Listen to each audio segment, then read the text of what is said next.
Yeah. Happy Halloween, motherfuckers. Welcome to BlkPrint. I'm J5 here with the real P. Man, the real baby P. Pushing P. I just decided to be myself. Yeah, I like that. That's kind of my idea. I was like, I like that. I don't like dressing up as people. I like that. Yeah. This is a legendary costume. We're gonna get to that in a second. Of course, I am. We'll talk about our costumes on the show. MC over. I mean, there ain't no guess what this motherfucker is or who this motherfucker is. MC over there. He kind of looked like Solange on the one of those covers. What was it? What album was that? Seat at the table. Yeah. Listen. Seat at the table I didn't expect. I was going to get a nice little Canadian accent. I don't know if I can do Canadian accents or do Canada that badly, so I'm just going to keep it towards my normal voice instead. Of all the accents that you do on a regular basis on Recut Gems, all that, you can't do Canadian. I will call A+ right now and he'll do them for you. I mean, I feel like A+ can definitely do it. I don't know. It would definitely be, see, I'd have to really tap in. As long as this gets a line from Drake that says MCs cosplay him daily, I'll be okay with that. But of course, we're here. It's the day when we're recording this, day before Halloween. That's coming out on Halloween, so it's perfect synergy. Yep. We weren't able to do this last year, but we were able to do it this year. I had to pull together this costume at the last minute after the Mortal Kombat idea just went up in smoke. Yeah, I was gonna be Larry David. I have the mask, and I bought like some clothes. Like I bought like the typical fit. Yeah. But I couldn't do the show with the mask. I was trying to talk with my mask on. And it was just like, this isn't gonna work. So then without the mask, it just kind of loses its flavor. So. Yeah, you just look like you dress in regular. Yeah, or like a white man. Like a white man. Yeah. And so like when everything went up in smoke, I was like, maybe I could just get because I like the joke of Sub-Zero with dreads. I thought that was like one of the funniest quotes from the last month on the show. But all the masks were sold out. Damn. It was like November 5th. I was like, damn, I waited too long. And I said, what are some things that I watched that I could just pull together? I watch an anime. If you know the anime, it's one of the biggest animes in the world. My Hero Academia, Deku, the homie. I'm here. Shout out to the Lookout. Shout out to Meals, everybody over there at the Lookout. I got the inspiration from them. There's a bunch of like controversy surrounding this anime. A lot of people hate on it. You know what I mean? So like I gotta show the support to all the people that fuck with My Hero Academia. So I'm my nigga Academia. My nigga Academia. All right. Today. Yeah, I never seen. Okay. I saw you and instantly knew you were an anime character, but I wasn't sure which one. Yeah, shout out to anime. I thought it was an SSX character or something. I mean, I thought Josh would have said Power Rangers. Nah, I know Power Rangers. They ain't got hair like that. There's one that does, but I thought that you would have put it together and said Power Rangers. But anime is a good guess. Yeah. It's a good guess all around. Of course, MC, you've been working on your costume all day. Yeah, and I definitely took there's a thing about last minute plans, and it's really a reason why I don't do too much Halloween. For the years that I don't do Halloween, and I'm like, okay, I'm going to make up for 5 years of not doing Halloween, I picked the most difficult fucking thing that I could ever think of, but I think it paid off. It's an iconic look. I think that people will look back on this era and that jacket, that look that Drake had like right before the album came out, that's going to be like a look that everybody's going to remember. That the Hotline Bling look was one. Yeah. That was probably like his biggest like Halloween costume redo. The sweater. Yeah, the sweater with the Sims. This will be up there. I think again, iconic. I mean, you're ahead of the curve here. You know what I mean? Like a lot of people are going to be doing that tomorrow, so. Do you know how hard it was to find neon pins? I did not know there's a drought for neon pins out here in this country. I don't know if it's everywhere, but it's here. After he did it. Yeah, I didn't when you mentioned the idea, I was like, oh, that's pretty creative. But then I've seen a few people with it, and I was like, oh shit. I guess Drake is a popular costume every year. Yeah. Yeah. But yeah, this is probably his most iconic looking era. One of my favorite Drake costumes is when someone had the Take Care cover. And he was dressed as Drake on Halloween. Did he walk around a candle or something? I think he did, yeah. Oh, that's crazy. It was like, I couldn't find, I was trying to find him for the show, but I was like thinking about Mark doing this another day. Somebody else did like a way over the top Drake costume for Halloween, but I think we did it. The costume bash. I might have to, when we talk about like serious stuff, I might have to take this off because I can't, because it's going to look crazy. Everything needs to be whatever we do content for this week, it's got to be in the costume. Yeah, I'm literally wearing a pea suit. I don't think it can get any crazier than this. All right, we'll keep it on then. Damn. Yeah, come on. But thank you guys once again for, of course, checking out our last episode on AMP Radio. Mhm. That was a bittersweet moment. We got to play some really spooky tunes. We got to have people come up and talk. Shout out to everybody that came through. One of it wasn't like so much of a bummer, but it was like we did that. You know what I mean? Yeah. Like we did that, and it was a good moment. Yeah, no, I spoke to Matt on Friday actually. He just sent me a heartfelt text, and I mean, shout out to all the AMP guys, man. Just everyone who made that app what it is. He over the weekend he was posting just a bunch of love and a positive sentiment that the app had, and it's gonna be missed. I think from the Barbs to Young Boy and his show on there, and us and Tim and Q and Joe Budden and Yachty in the early days. Like it was a dope app and just a dope lineup of creators. Sad to see it go. Shout out to everyone who tuned in for our last episode, but on to new things, man. Yeah, on to new things. It was a moment where we were able to connect with our fans, like I said before, and one of those kind of eye-opening moments where it's like, yo, people really want to talk to us. People really want to like interact when we give them the chance to. So again, we're looking into more ways that we can do that, and stay tuned. 2024 is going to be a big moment for that. We're working on that currently. But Josh, you were in Atlanta last week. Yeah. I was out in Atlanta.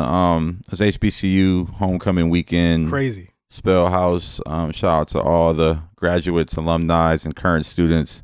Homecoming is a thing, man. Like Yes. I've never really been a big. I mean, I didn't graduate college, so and then even in high school, homecoming was a thing, but college homecoming is like it's just a whole nother beast of a thing. And shout out to everybody that was out there, man. Atlanta was buzzing. You had One Music Fest was over the weekend. Def Jam and Carrots had like a writing camp out there. J. Cole had a camp, Dreamville camp for his album and just whatever they're working on. So it was a lot of people in town, a lot of different energies, and I appreciate it, man. Atlanta's one of those places where it's a good creative hub. So just being out there and being in the midst of all that, it was exciting, man. It felt good. What was that like for you? Like, was this your first college homecoming or your first HBCU one? I've been to Spellhouse homecoming before, so it wasn't the first for either. But I think just being there and being an active participant and just helping be a part of it all was just different for me. The school pride thing is real. The fraternity and sorority thing is real. Like that's like gangs. That was already the frat shit was already weird to me. Like I thought about it when I was in college. Like maybe I could do this, and then like I saw what it was putting niggas through, and I was like, I wouldn't really let niggas do that. You know what I'm saying? Like I couldn't. I kind of get it now. And not even just because of this weekend or this past week, but my nephew actually he is in college in California, and he just joined a frat. What? It's a white frat though. A white frat. Yeah, he's like a little. It's amazing. I forget the name of it. I probably don't want to say it on air anyway. But yeah, he just joined a frat, and it's like most of the guys are white. He trying to get ahead. I get it. Yeah, which I get. But then also like my nephew is just like funny. Like he's just like he been posting shit on his Instagram. They had like frat parties and shit. He got bitches kissing them and shit. Like it's just like oh, one of them. Okay. I'm like, you doing this for all the wrong reasons. hey, but that's the. Is it the right reasons, wrong reasons? Either reason, it's like it is about like the way that they sell it to you is like networking. No, well, that was my point. I think it's all about community. It's all about building community. I see it as a freshman in school, away from your parents. You need to build that community, that those group of friends that you can lean on and just live your life with. I know it could be a very lonely experience sometimes, and I see that with him firsthand. I've seen it with others who've graduated college. I look, just this past weekend, this costume is going to be a hassle this whole fucking episode. But just this past weekend, just talking to all the alumni. Yeah. People who've graduated college 10, 20 years ago, but they still come back every year for homecoming. They meet all their friends there. They enjoy it. It's really a thing, man. And it's all about community and just like how you stay connected to your community and how you support that community. So I understand it a little bit more now. I appreciate it. I would never. I mean, I'm past that age at this point, but I have heard of people joining fraternities and sororities later on in life. And it definitely happens. It was. I've seen a couple of, like when I was at VCU, there was definitely black frats and sororities that were on campus there, and they did have older people like join every so often. But like I looked at it like college was funny because you would always see people join the frat or a girl would join a sorority and they were immediately like they might have been lame before they went in, and when they came out, it was just automatic. They weren't, but you know what I'm saying? They weren't lame anymore. But They sometimes still lame. sometimes there was people that did cross and they were still lame. Oh, And they no, were still not getting girls, and I thought that was the most interesting dichotomy of it. It's like you joined this to get this thing, and you still didn't get it. I thought that was interesting. It's just funny to see the stomping. The stomping, I just think that's just hilarious to me. And shout out to anybody who does and they that. was doing that a lot probably in Atlanta too. Oh yeah, they was stomping. They was skiing. They was canes out, throwing up the rock. There's a lot going on, man. I was like, damn, this is. What do you think about when people gang. when people say don't get in my line when I'm stomping? Oh no, it's a lot of I'll little whoop your like ass. a lot of little unwritten rules and shit like that. I mean, They call it strolling. I'm sorry, strolling. strolling. Yeah. It's strolling when they be. Yeah, and just get the and then start swimming the shoulders and shit They like that. get I don't really want low with it. You niggas have to know y'all look ridiculous doing all that. I mean, That's the Kappas, man. I'm with it. My dad's a Kappa actually. Oh, what? You want to piss your dad Big off. Kappa. Exactly. Big Kappa, but got the brand on his chest and everything. But you must know that he looks ridiculous doing any of that business. That shit is crazy to me. Kappa's got the cane. Q's got the gold boots. Alpha's just. I'm gonna be real with you, bro. I'm gonna be real. The Alphas was always the wackest ones on campus. When I would look. When I would look. Shout out to our Alpha listeners out there. I got a couple friends. I got a couple friends. Y'all, I saw equal opportunities for me. Y'all all on the same playing field. So, I got a couple friends that was Alphas. They you know what I'm saying, they're my close friends, but like when I was on campus, I used to be like, damn, like some of these niggas just can't dress. Some niggas don't got the hose. Yeah, they just didn't look right. Like the Alphas didn't have the hose. The black and gold just look off. You know what I'm saying? Like red and white. That's the black and gold. Oh, you know, I know some Alphas now. Thinking about it, I've seen some because I don't really know. Like I just know like the color. I think Armand Alpha actually. My bad, Armand, but it just. I know some Alphas. I got a couple Alphas that's homies. And shout out to y'all, man. Hey, whatever you got to do to make your experience in college great. Some people sell weed. Some people join frats. I just don't think Q like being called apes, being called monkeys. Yeah, like that's kind of. I don't think they call them monkeys. That's just apes. Like that's the dudes that have their tongue out. Yeah, like. I'm sorry if I'm offended anybody, man. That shit be looking crazy. Yeah. Fuck it, man. Who were the ones that pressed Ross? Who were the ones that pressed Ross and told him don't throw the sign up? It was the Qs, I think. What, Ross was doing this? Yeah, he was. No, he threw this up, and they were like, "Yo, relax." They're like, "Yo, relax." Where at? I think it was Kappa. A couple of years ago. I think it was Kappa. I never seen it. I seen when they pressed Boosie. Oh yeah, the Kappas definitely pressed him for sure.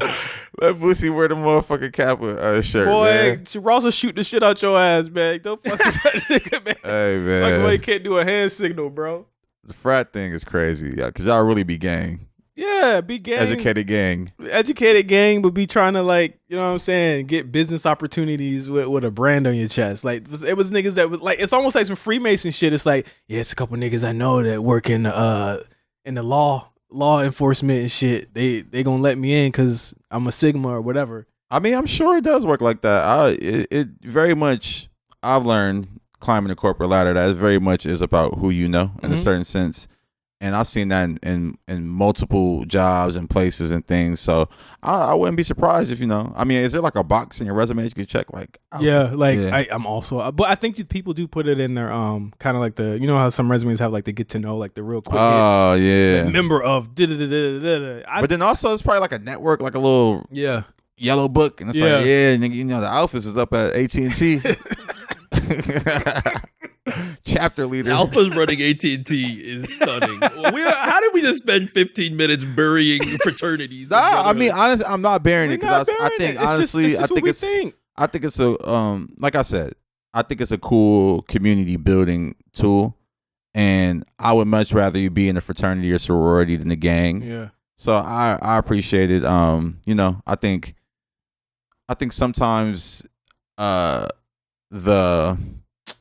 just the characteristics and personality traits of some of these sororities and fraternities are a little annoying. I mean, you got to when you get right down to it, the people say this about like the what's the pink and green ones? That's the AKAs. AKAs. Everyone talks about them. Yeah, they be saying they all light skinned. They all light skinned, uppity. They, you know what I'm saying, bougie. I knew some really cool down to earth AKAs in college. They I knew weren't some like that. AKAs. I knew some of them. Some of them might, but I mean, majority probably are like that. But you know, Kamala Harris is an AKA. Look at her. Yeah, see. She ain't doing shit. I mean, but it's like to me, sorority and fraternities are kind of like zodiac signs.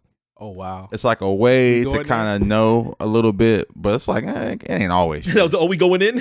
I mean, it just is. We going there? It just is. It's like a way to know something, but it's like not always true. Yeah. Do you know your moon rising and all that other stuff that people ask you? No, I don't. I just know my regular sign. Yeah. I don't know what I'm rising. Or the time of your birth and shit like that. You damn near have to have that memorized now. My mom don't even know the time I was born. I was trying to ask her one day. She was like, "Nigga, I don't know." I think I was born at 5 o'clock in the morning. Yeah, I was born early in the morning too. My mom said she was watching Arsenio Hall and she was laughing so hard her water broke. She said, boop. Yeah, that's literally what happened.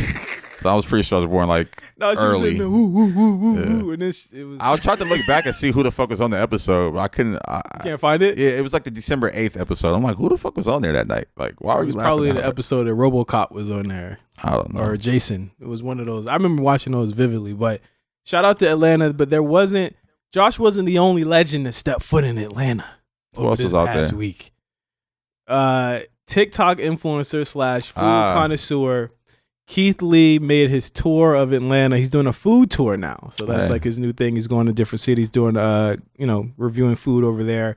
So he stopped in Atlanta. This was probably, according to a lot of people, his most requested stop on the whole tour. I ain't gonna front. Atlanta was buzzing about Keith Lee. Like all the shit that was going on, Keith Lee definitely came up in conversation. Like, y'all heard Keith Lee out here. Oh, wow. I'm like, damn, this nigga really came out here like the fucking... The president. Yeah. Like Omar. That's some Omar shit. Nah, exactly. And that's exactly what it was. People was like, people not even letting him in. Like, they not trying to see him. But the way he did it was very, very cool. Like, not cool, but like very thoughtful. And I thought was very interesting because what he would do, he would not go into the restaurant himself. He usually doesn't do that anyway, but he sent his wife and his mother-in-law in there. So there's two unsuspecting people. You don't see his wife very often. So if you didn't know, you wouldn't know it was her. Yeah. I think I seen it's funny. There's like a viral photo of them courtside, but I don't know how she looks, so I get that. Yeah. But yeah. Yeah, Keith Lee in town, man. He was in town reviewing all types of places. I believe he said at one location, someone who represented Candy Burris told him to go to what's it called? The old ladies? Oh, old lady gang. Old lady gang. OLG. Yeah. OLG. He goes over there. I missed that review. I haven't seen it yet. Well, he says, I don't have no food in my hands, so I'm gonna tell you what happened. You know what's crazy? I saw another one where he was, I forgot, I don't remember the restaurant, but he was somewhere and like they tried to give him like a preferential treatment. Yeah. He didn't like it, so he was outside arguing with the owner, like, nah, social media shit don't matter to me. Yeah. Like, but then the person who they were trying to have him skip the line in front of was like taping the whole thing. Yeah. Like he's standing on business. She was in the car, like, he's standing on business. I was like, come on, man. Like, listen. Hey, man, shout out to Keith Lee standing on business, man. And he makes sure to say he does not want to be treated differently than anyone else. So he goes in there. They looked at the time that and he had two similar incidents in Atlanta with restaurants that did this. They would say on DoorDash they're open. They say they close at 5. They show up at 4. There's nobody in there, or the door's locked, or something's happening where they're not taking anybody or seating anybody, or they're only doing takeout. And it's like he's having a real issue actually getting food there. So there's two places in particular he was not able to get into. It was Old Lady Gang and Real Milk and Honey, I believe. Yeah, I saw that one. Yeah. And so he talked about those. He's like, please don't dox them. Please don't talk shit about them. This is my experience there. And it's really unlocked a big conversation in Atlanta and a lot of like the unrestlessness and anger that people have about the dining experience in Atlanta is kind of coming to the forefront now. No, I mean, it's nothing new for Atlanta. Yeah. Like if you've ever been to Atlanta, eating in Atlanta, they got some crazy ass rules for eating there. The service is below par. Just this weekend. Be real. I'm keeping it 100. I love Atlanta. I love eating there. This week, actually, I had some great food out there. I'm gonna drop some names in a second, but I went to some restaurants and the service was fucking terrible. I'm not gonna drop a name of the spot I went to, but I went inside and all the workers were sitting down at booths on their phones. Okay. No, they weren't even talking to each other. They're all at separate booths just on their phones the whole time. That's crazy. So then I'm like, all right, slow day at work. I get it. It's a random ass Tuesday. I come in and only one of them kind of like gets up and like takes my order. The rest of them just like, all right, I'm gonna still be on my phone. Like I'm like, y'all niggas not gonna like even try to act like y'all behind the counter working. Like, so I order my food.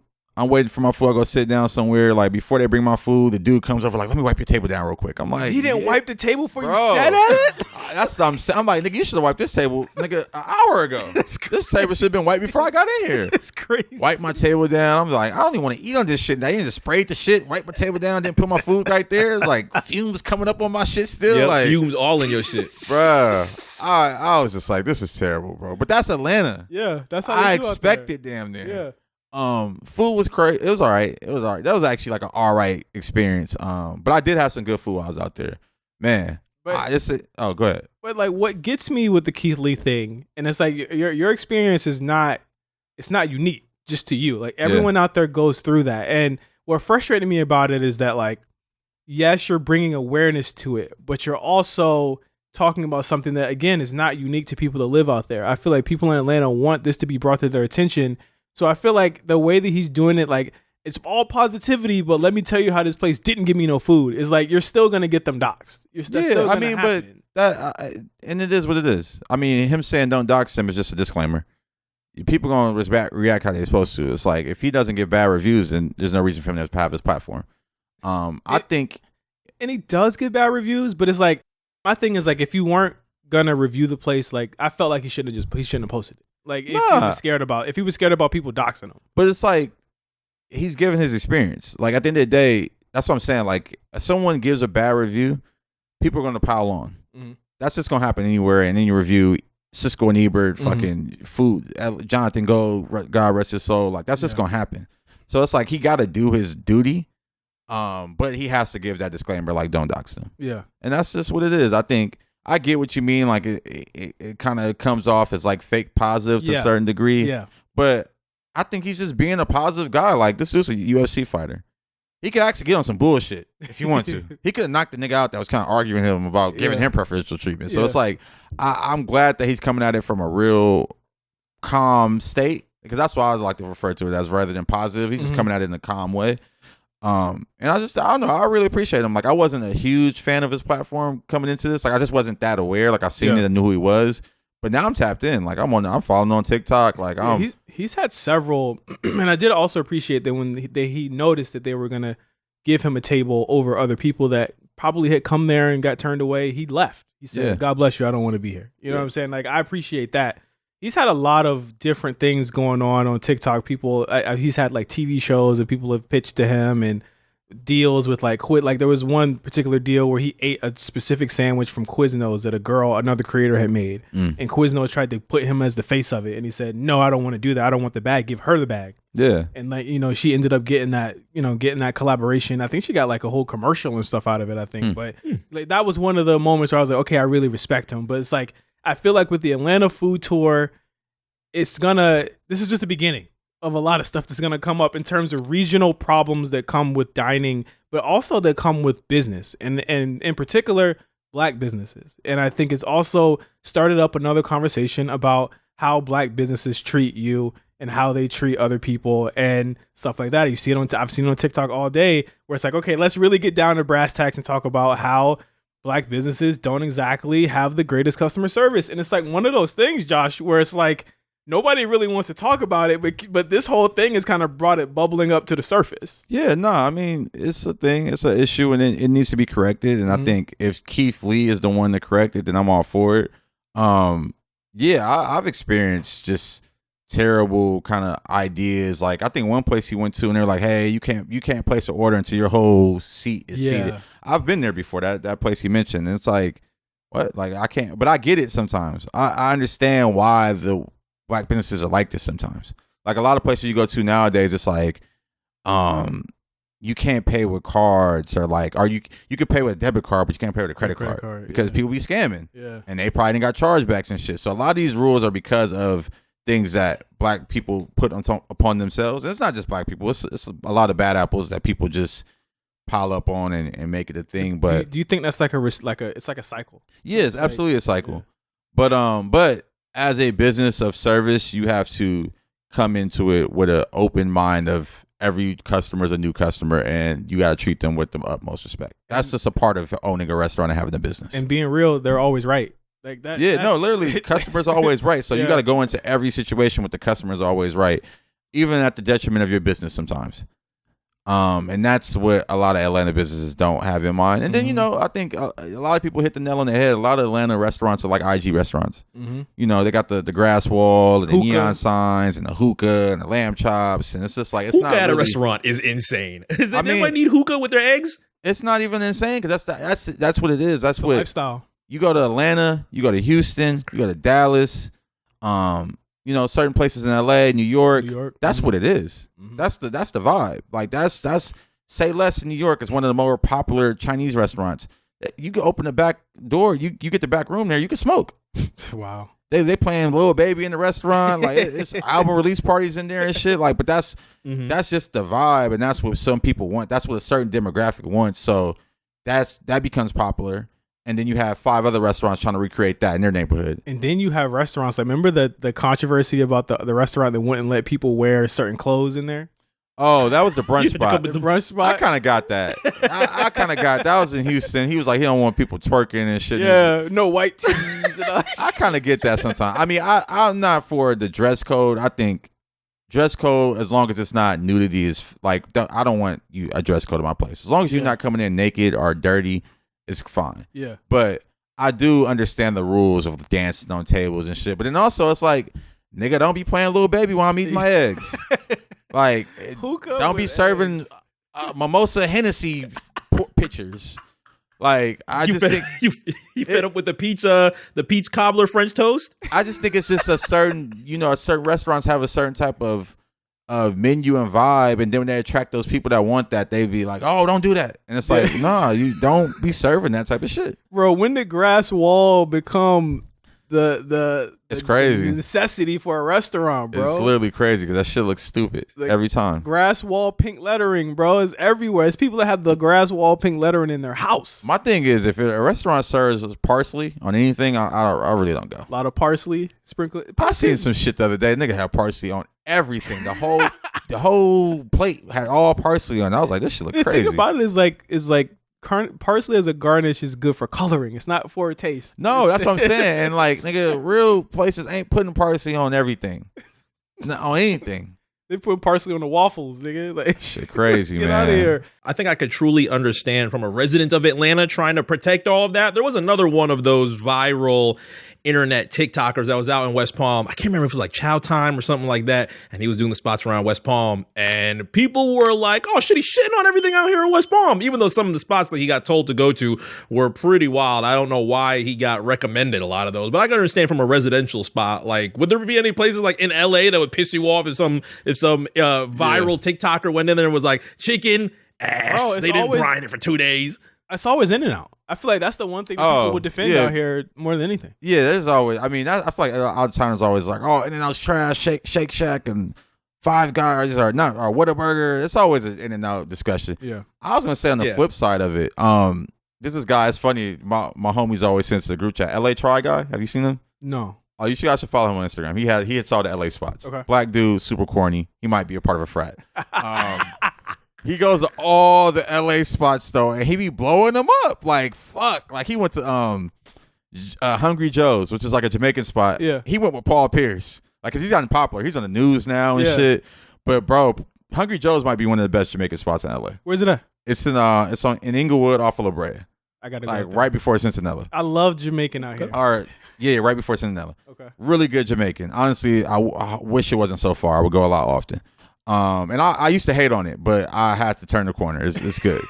But Why were you hating on it? Why were you hating on it? Because I just have I like Little Kingston. Okay. I like Little Kingston. I've always went there. I like they have short rib on Fridays. I love it. Yeah. But Hungry Joe's gives you a lot of food, a lot of oxtail. It gives you a bang for your buck on oxtail. Okay. So I'm like, I had to turn the corner on that. I hate to admit it, but Hungry Joe's it's for like $45 though. Nah, it's probably like 30. But it's cool. It's good. It's 10 good. 10 down. But yeah, LA Try Guy be hitting all the spots. Like, he be hitting them all, and it's like, fuck, you burned it. Like, no, it's this place. It's the tamale guy. This used to be a low key little tamale spot. Tamales I always get like in the winter, fall. Like that's my fall winter meal. He went and it was lines around the block at this place. Probably still to this day. And it's great for the business, but it's terrible for the consumer who wants to go and just get a quick meal. Yeah. So I see the flip side of it. I hate when these guys come and kind of burn up the spots. Like I was mad when Insecure had Worldwide Taco in there. You already got to wait 3 hours. He did bring that. Now with Insecure, it's a 6-hour wait. You damn near got to order at 3:00 and eat that for dinner. Like he pulled up to for the win. Oh yeah, no, he's hitting all the spots now. Yeah, like anything that's been known, but it's the flip side of it. I've seen him do like a couple bad reviews, but it's like nigga, of course he went to like La Pizza Loca. Yeah, which used to like I used to eat that when I was like in elementary school. They used to have this big pizza called the Gigante. Yeah, it was like the biggest pizza ever. And like you would get that as like your class pizza. Like they would bring this long ass pizza. They said, all right, niggas. Shit was cardboard. It used to be. I ain't gonna front. It was better back in the day. But I mean, when you were a kid, you don't. Yeah, really but now it's like he went there, and I'm like, yeah, of course it's gonna be bad, nigga. And he goes to. I will say about LA Try guy. He's a black guy.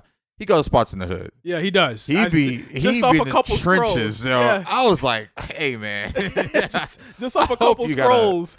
I'm like, bro, this nigga really be. Hope you got a CCW, brother, because it can get crazy.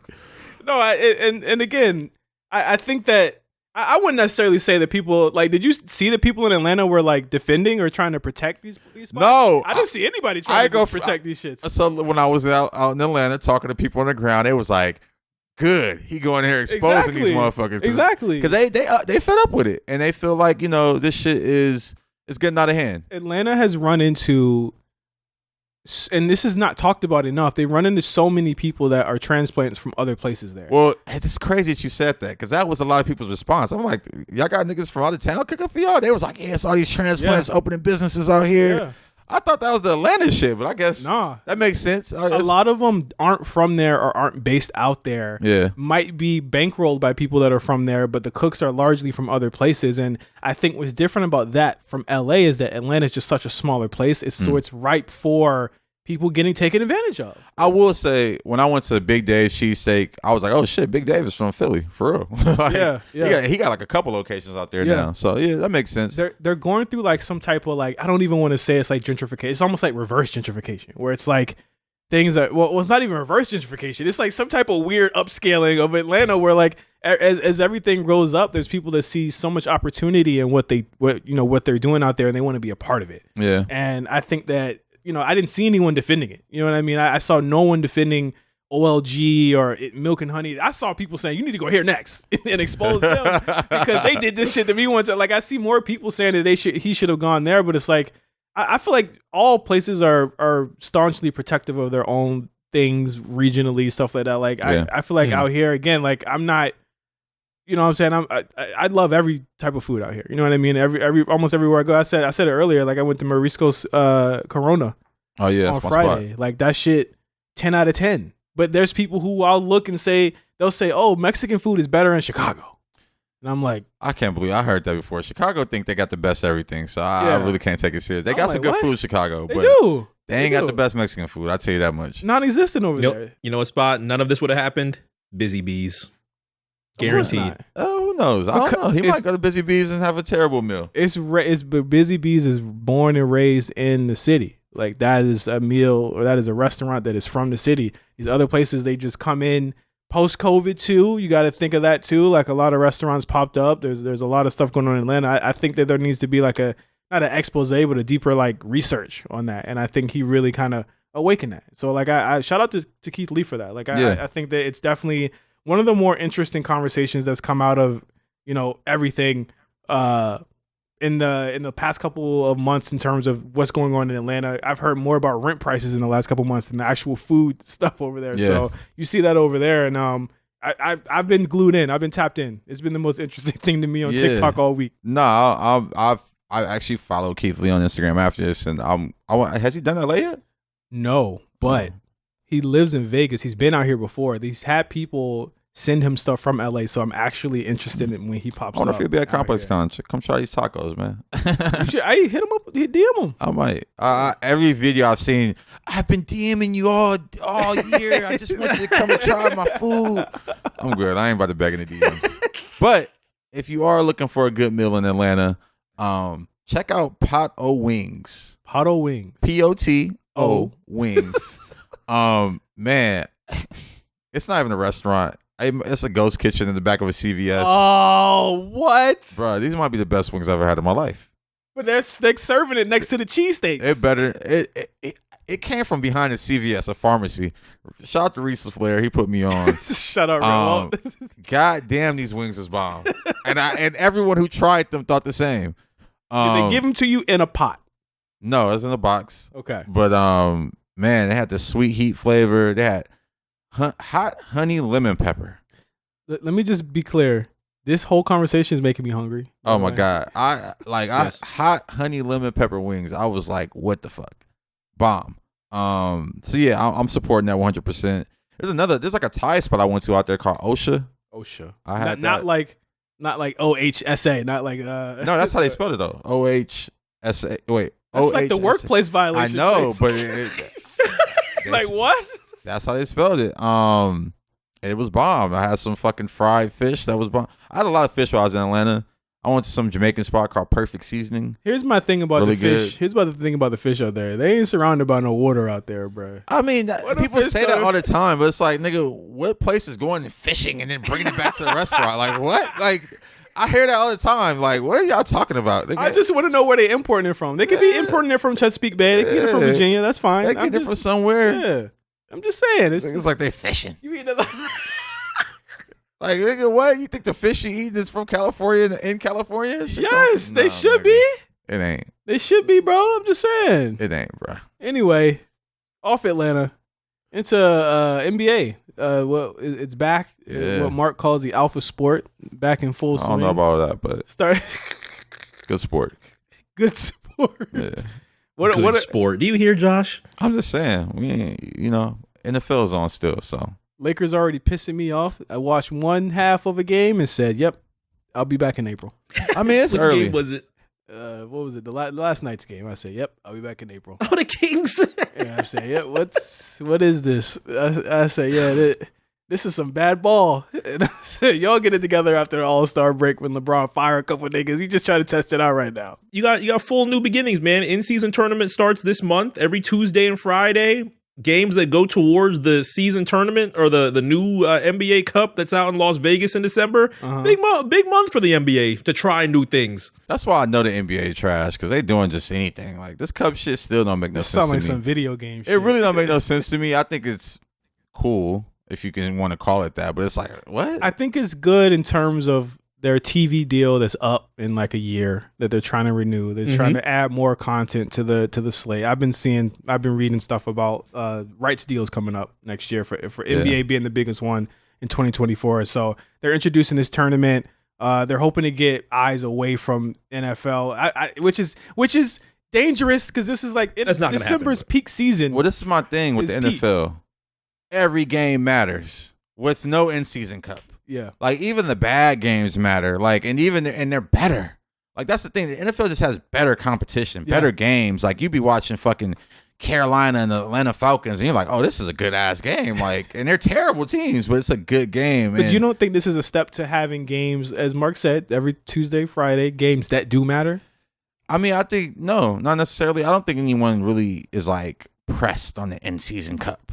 Honestly, it's gonna take a while to build that interest. I think from a player perspective and from a viewer's perspective of actually caring. And maybe if somebody's team actually won the cup, it'd be a little bit more incentive to be like, wow, okay, we actually won something. There's a new history being made here. But it's gonna be at least a decade for people to be like, is this gonna work? Because they've already rolled back those All-Star changes and said, yeah, let's just go back to back to normal and do the. And that's why I think this shit won't last.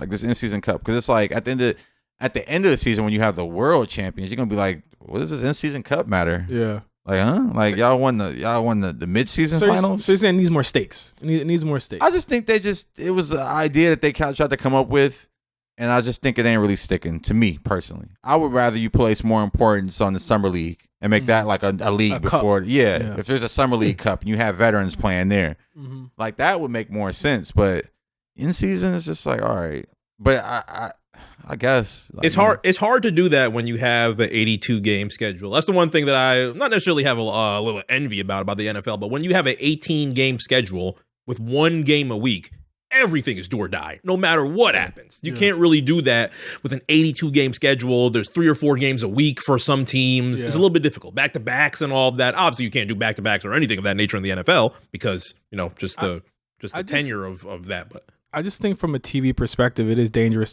for them to be trying to do this in December when Josh says every game matters, but I think peak viewership, it goes up every week, but it's like this is the time in the NFL when it's kind of like it's almost playoffs. You know what I'm saying? Yeah, this is December, where it really is getting crunch time. It's crunch time, so to speak. So like those Christmas games for NBA are always great. You know what I'm saying? You're adding another thing to the slate where people gotta like kind of be tuned in to something else. Like everything right now is a battle for your eyeballs, and I think in the NBA introducing this at a time when it has never been more dire that a lot of places are trying to do that. Other than them trying to get a new rights deal.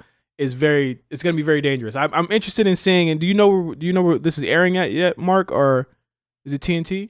For a lot of it has been TNT related. I don't know if it's specifically fully on Turner. I might have to double check. I don't know if ESPN is getting a little piece of this, but a lot of what I have seen has been mainly. I think Turner. ESPN is getting some of it because they announced it on ESPN, so that would make the most sense. Because Turner's Zaslav wild, and he talking about, hey, we might not even have NBA. I'm like, nigga, there will be no more TNT and TBS if that happens. I've been hearing that NBA might go to Amazon. It's like an Amazon deal. Really? Pending. Yeah. I mean, big rumblings is that they'll go streaming, and that and the Amazon also they're looking at WWE. Apple's looking at WWE. Like a lot of places are looking to grab like a huge sports package and bring that over for the 2024-2028. So like. Yeah, HBO has some big games this season too. Yeah, that's been weird. Yep. Going on Max and seeing that.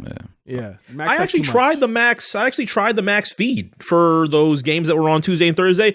Not that bad. If I didn't have cable, I'd actually be really interested in doing that because at least that just gets me a quick too. There was no lag, nothing crazy like that. A nice NBA feed.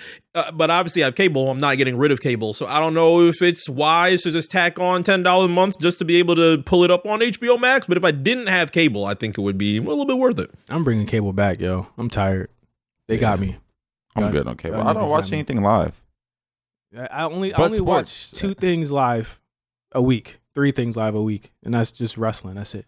Yeah, I mean, I watch sports live, but now I have Hulu Live. So I could catch it there. Do you like Hulu Live? Yeah, I enjoy it. It's funny. I've been thinking about YouTube Live though because they have Red Zone. Oh, but that's an add-on to the $80 that they're already charging you. Damn. So you'll end up paying like $125 at that point. Hey man, shout out to Stream East. Never let me down. Love you. There you go.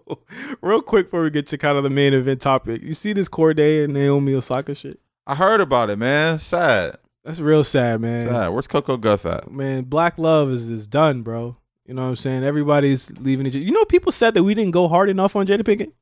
Oh, that's crazy. I was like, how much harder did you want us? How much more did you want us to go hard on? My wife, being one of them, was like, yo, y'all could have went in. I was like, I didn't really have much to go in because I think that, like Josh said, we just feel sorry for her. Like, I mean, it's a little bit of Stockholm syndrome with Will. And, as long as he's riding with it, it's like, what can you say? Yeah, like they're going to end up back to, it's like you can't really get too deep in someone else's relationship unless they go back. You know what I mean? Like, that's just what it is. This just is what it is. But the Corday and Naomi Osaka thing, I don't know if you saw the post or whatever she said, alluding to there being some, trouble in paradise or it might be over. I wonder how who paying the child support? Well, that was my next thing. It's like, nigga, y'all got a baby together. So all that posting and deleting and all that and like I don't know what did she say? Hold on, let me find the comments, man. Any comment, it's like y'all got a baby together, so you should. I don't even remember them having a child. Wow, that's news to me. Wait, what? She's pregnant. That's why she stopped. I didn't remember. Was she pregnant right now, or you mean she already had it last year? Last year. Oh, okay. A cryptic post. She shared it to Twitter too.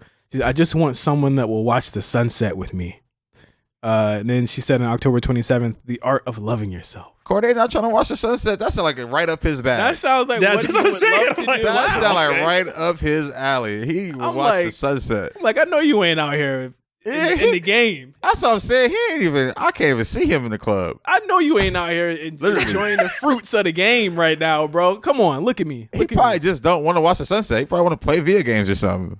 And then in that case, just have a sunset day. Hey, like man. in your relationship, just have a day where we just look at the sunset. I don't know.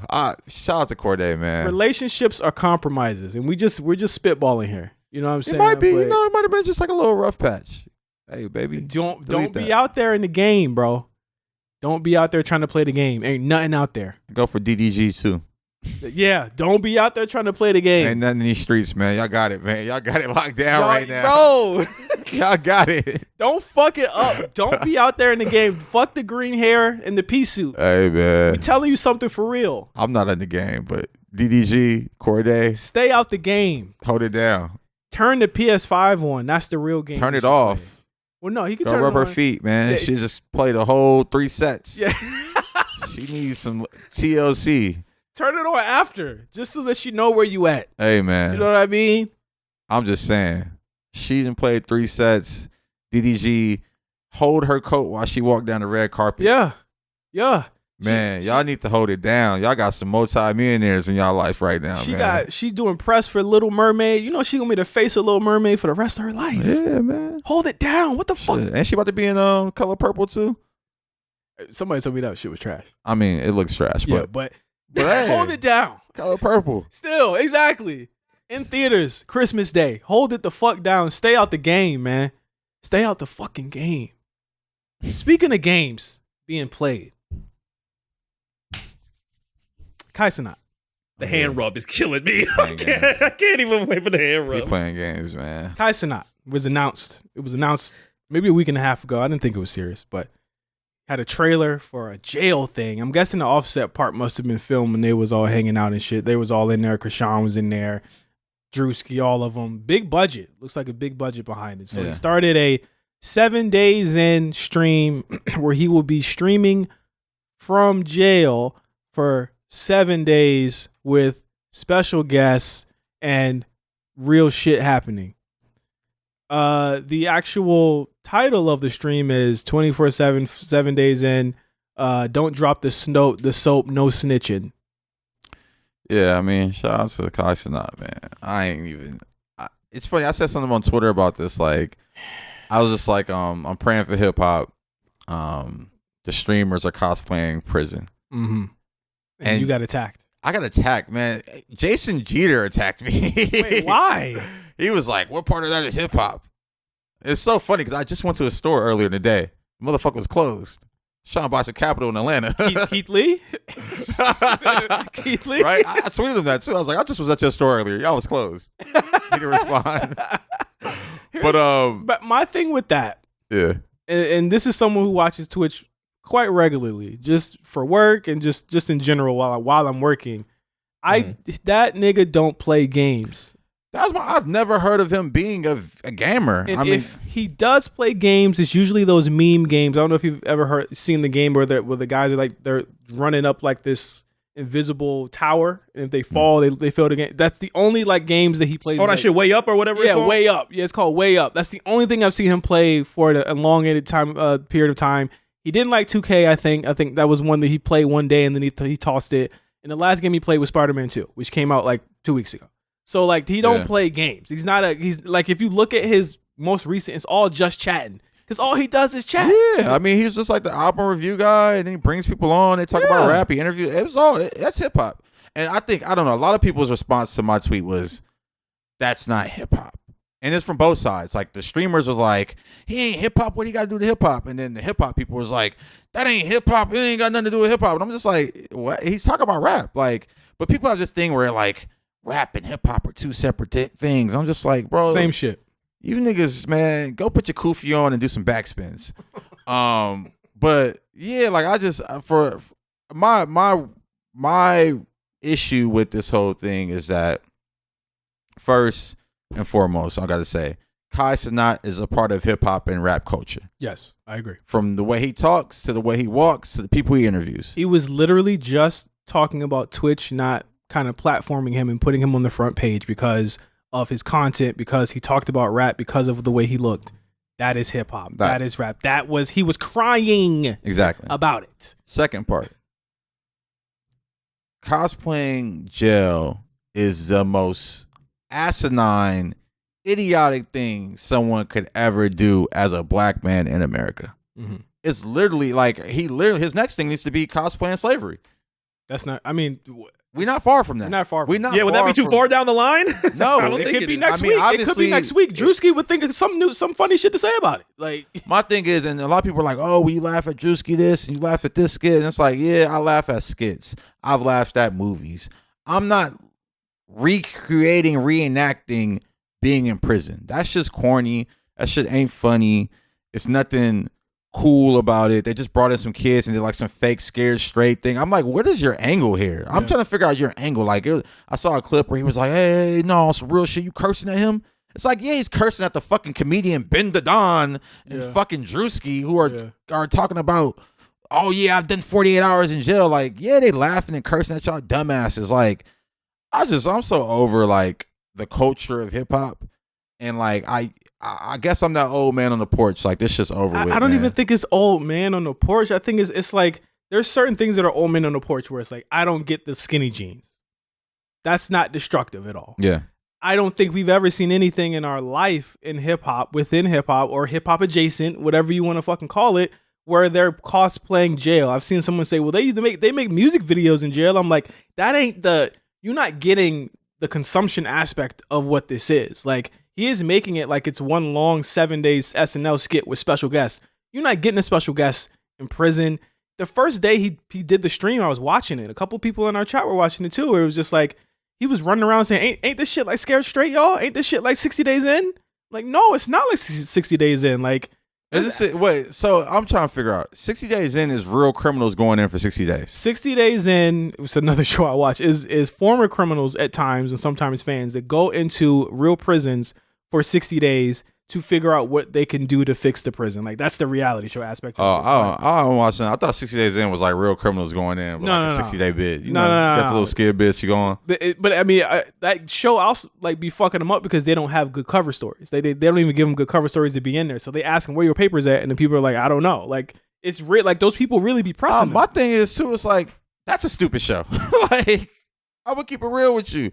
Just because you got another dumb show, I mean, you got to come up with another dumb idea on top of it. Like, that's an idiotic show. I think it's just like there's like a cognitive dissonance between what he thinks is cool because of it's what he thinks, whatever his handlers think is cool or okay with. Honestly, should have said no to this, or what his commenters say, which is kind of like these are the people he talks to every single day, thousands and thousands and thousands of kids.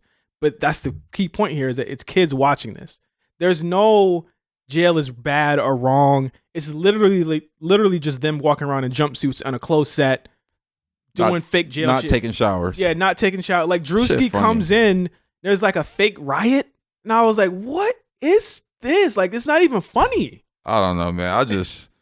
I'm old, man. It's not old. It's not old. You know why you're not old? You know why it's not about an old thing? Because I gotta commend this artist for doing this. I gotta commend Offset for not showing up, for saying fuck this. I'm not doing it. Yeah, I mean, and who knows what his reasons were? Probably because he reviewed his album and said it was boring or disappointing or some shit. Yeah, which ain't a good reason. You should have been in the trailer. Offset, you've been in jail. You've been in prison for some of the best times of your group's lives. Yeah. So you should have already been like, I don't play with that. I don't know, man. I think it's just like people are doing anything for attention these days, and I just like, I'm shocked no one said anything about this. Like, I'm honestly very shocked there has not been. There's 1,000 think pieces, and I hate to kind of get back on this topic from 2 weeks ago. There's 1,000 think pieces and podcasts and stuff about Drake talking about Esmeralda Spalding. Yeah. There's zero about what this kid's doing. You know what That's I'm saying? Actually a great point. Like, everybody's like Drake's a misogynist, incel, all this shit. All it is. This is incel shit. This is it. This is how it starts. This is the beginning of it. This is like it's not funny. Like, I didn't think it was funny when HaHa Davis did it. I didn't think it was funny when Lou Ratchet, another internet comedian, does the jail shit. Like, the jail shit is just not, especially when you think about the improportionality of like black and brown people in there. It just looks dumb. It's stupid as fuck, man. Like that's it's not real. Like and again, I fuck with Kai on the sense that like he is a voice for the youth. I think that he should be using that voice in a better way. And far be it from us to be trying to get on the moral soapbox, but just right is right here. Like this is not cool at all. Yeah, I mean, I'm really, yeah, to your point, I'm like, what are your people around you thinking? Like, but then again, I'm like, who are the people around you? Who's your manager? Who's your publicist? Like, are they really, are they white? Yeah, are they white? And it sucks that it comes down to that. But I think, sometimes they say, hey, like, I'm starting to believe the conspiracies. What's that? There's an agenda against the black man, and they're trying to keep the black race down, and that's why they, have these things on TV and in media. And like, I'm starting to believe it. I'm absolutely starting to believe it. Like, I'm starting to believe that there's an active agenda around keeping black folks stupid. Because and they have these agents such as Kai Cenat. It sounds crazy until shit like this happens, and they're fucking cosplaying jail. Because my thing is like, it ain't just he's just having fun. I saw somebody say to you, he's just having fun. Hey man, jail ain't fun. Like at 7 days, I don't want to spend 7 days in no fucking cell and no jumpsuit. They got streaming equipment in the cells. It's just like that's not fun. I mean, especially someone who's been in trouble with the law recently. You had the riot situation. You had the situation with his friend and the girl and the rape accusations. That was weird. And it's just like, man, like you would think you just wouldn't play with that. I mean, I just like, and that's my thing. I don't like Carson. He's from the Bronx. I believe so. Yeah. He had to grow up with some type of privilege. Because real niggas who go through shit throughout life and have this fear of jail, a real fear of jail and a real fear of losing their life in jail, they don't play with that. Mm-hmm. And I seen Wallow in the comments like, oh, this is funny. And I'm just like, come on, man, you did 20 years. You think this is funny? Yeah. Like, I just don't get it. And I guess I'm the old man on the porch, but I can't say it's old because again, what people were mad about hip hop about in the early 2000s was Soulja Boy, dancing, stuff like that. That ended up being more beneficial to hip hop than detrimental to hip hop, right? Mm-hmm. With this, you have something that is openly like there is. Let's be clear. He lives in Atlanta, right? There is one of the biggest hip hop artists in the game right now is on trial, and they're picking his jury out on Wednesday for this trial. That's real jail time. That's real shit. You think he's laughing at this? Yeah, that's his life. Get it. I really don't get it, but overwhelmingly, my Twitter mentions are saying that I am out of touch. So I must be out of touch. What is there be? I looked at your comments and I seen a lot of like there was some like trolly type shits with it. But no, I mean because that's what these kids do. This is trolling. Yeah, that's what Kai Cenat's doing. Yeah, it's trolling. So it's like that's what these kids do. That's what even these the way kids he's want. talking is almost like a caricature of what people. Have you seen any of it, MC? Like the way he's talking in there, like he is on the yard, like he is in jail. Whereas I haven't seen them eat yet. I don't know what they're eating. I'm pretty sure he'll probably duck off camera, and they probably will feed him real food. I can't wait till these niggas really go to jail. I'm just keep it all the way real. I can't wait until you niggas really go to jail. Everyone involved. Even the background extras, because then you're gonna look up and you're gonna be like, "What the fuck was I doing?" And that's just gonna and I won't be there to say I told you so because I won't know because I don't give a fuck. But you will look back at this moment and say, "Damn, I'm an idiot." Yeah, what you say, MC? Were there any comments out of all of the youth that was trying to pile drive that actually did bother you? Obviously, I wouldn't think anything that would be like, "Oh, L Twitter account." Kai is 10 million. I don't think those type of things bother you. But for the people that would like actively try and illustrate that, yeah, I can distinct this from a TV show. I can distinct this from X, Y, and Z. I don't think there's going to be something that pinprinted in my mind that, jail is cool, jail is funny. Did those types of things bother you? Nah, I mean, it was just a lot of just like, I'm wrong. And I'm like, oh, okay. I mean, there's a few people that agreed with me. But there was no one telling you why you were wrong, though, Josh. A lot of people were just saying a lot of people just kept saying that streamers aren't hip hop, and I'm just like, I didn't understand that. Well, that's not true at all. Well, that's what they think. So that's why I'm like, hey, I guess I don't get it, man. I guess that's just so far beyond my mind, just streaming and talking hip hop, but then not being hip hop, if I can't put that together. We don't have Rap City anymore. Kai Cenat is the closest thing to what you have there because you're talking about, you're reacting to things that happen in hip hop. Academics on Rumble or whatever. That's another example of commentary on hip hop. Twitch has opened up that. I mean, Josh, you've done streaming shows on Amazon, on Twitch. You know what I mean? Like that, it's a part of hip hop. It definitely is. But I think this generation is so fucking lost. They're desensitized. It's so lost. Yeah. They don't even understand that, like, the way they dress, the way they talk, the way they walk, everything that they do is hip hop culture. Mm-hmm. That they just think that shit's just like the music coming out the speakers. They don't even get it. They probably don't even think fucking Yeet is hip hop. Wow. Straight up. Like, they probably at that point, they're like, that's not hip hop. That's whatever Yeats call this shit. Hyper pump or hyper punk. Whatever. How did it get so diluted is my question, is where it's like the message is so fucked up where it's like the first thing that we would have did is say that this was whack. That's not what I saw when I saw that trailer. That's not what I saw when I saw Day One. I saw in Kai's chat moves so fucking fast. I don't even know how. Oh, he gets to see the subscriber only chats and shit. But I saw very few people saying that it was whack in his own chats. I've seen some people pushing back on it as it's gone on. Yeah. I think we're at day 4 now of the whole thing. I think some people are being like, yo, this is actually not really that funny. Like, some young people are actually pushing back on it. And I think there's some merit to people saying, let me see how this plays out. But then when you see how it plays out, it's like, this was nothing like what we thought it was going to be. This is actually kind of corny, you know, besides the problematicness. And someone was like, well, what did you think it was going to be? Like, what did y'all think this was? Or something like, he told you what it was going to be. I'm like, yeah, he told us what it was going to be. And it's whack. Like, the views on it, I don't know if you've seen it. They started at 250K. They're down to like 70 now. Yeah, I mean, people are bored. I mean, yeah, it's boring content. Jail's not. It's not fun. In no way tight, fun, or enthralling. So it's tanking his views. It's tanking, to me, his credibility. I just don't see how. But again, there's going to be people chasing behind him to do content with him. They're still going to fuck with him. I saw NLE Chopper, who's missing. He was in jail the whole time. He was with Kai. He was in jail. He was with Kai in jail the whole time. You know what I mean? Like, oh my God. I just don't see this being Soulja Boy versus Ice-T. Soulja Boy versus Ice-T, even when we were like 17, 18 years old, I felt like we saw Ice-T's perspective and we're like, yeah, it's not necessarily that you don't really get it. And we kind of like sided with Soulja in that end just because, you that's know, probably why, I feel like Ice-T's message at that time was a little bit much. But I don't think why it's he not this saying nothing in 2023. That's probably why he's not saying nothing right now. Because last time he said so, we fucking elbow dropped that nigga like that. I'm probably sure he's seen it because he played video games too. He be on Twitch too. He probably like, I ain't saying shit. Because the last time I said some shit about Soulja Boy, y'all fucked me up for fucking years. Y'all still talking about that shit today.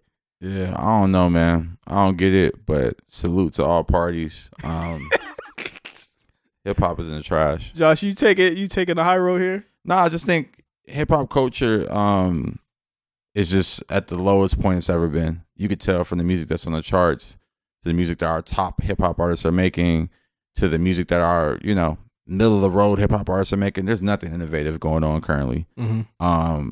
Hasn't been anything new in hip hop in a long time. And I'm just looking forward to when somebody changes that tide. I don't know, someone come save us. Please. I don't know who, but someone. Like we say, does it take a new artist or does it take people just maturing, getting a little bit older? Takes a new energy. Takes a new energy all the way around. Artists, clothing, everything. It takes a new all that. Yeah. And I feel like we're all to a certain degree a part of that destruction. But I don't know. Like, it just ain't really where it should be right now. And I think going into, you know, another year, 2024, I haven't seen a new hip hop star since Travis Scott. It's crazy. You want to say Sexy Red? It's not a hip hop star. Yeah. And if that's a hip hop star, then that proves my point.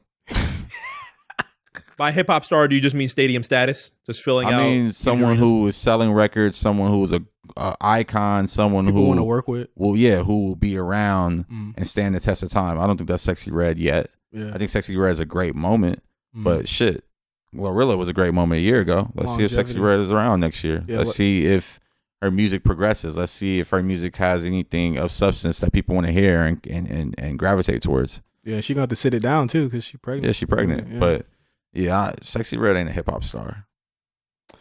What a somber. I mean, way she might be. She might. I don't know. To some people. What a somber way to end the show today. But that was the show.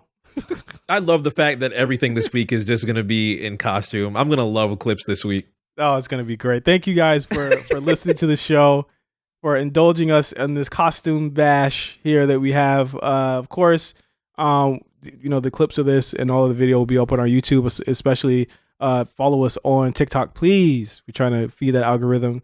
Our reels and shit, they be going crazy. People be fucking with the reels. So make sure you subscribe to our YouTube, leave a like, comment, subscribe, all of those things. And please have a safe Halloween, man. It's crazy out there. I know that a lot of people might be still partying on the day of or the night of if you're listening to this. And last weekend was crazy, though. I want to talk about some of the costumes on B-sides this week, though. Okay. By the time that people hear this, for patrons, of course, you'll be hearing this on Halloween Day. For those that are hearing this on November 1st, of course, shout outs to you as well. For everybody celebrating Day of the Dead, hope that's also something that's exciting for you as well. And we'll continue the convo throughout the week. Yes, sir. So, for Josh P's, the P, and Deku 5, and Ms. Arc Drake, we'll see you. I don't even know what you're throwing up. We'll see you guys in a week. That's what's wrong with hip hop. Right there. That's the 6. All right. We'll see you guys in 2 weeks on BlkPrint. Peace.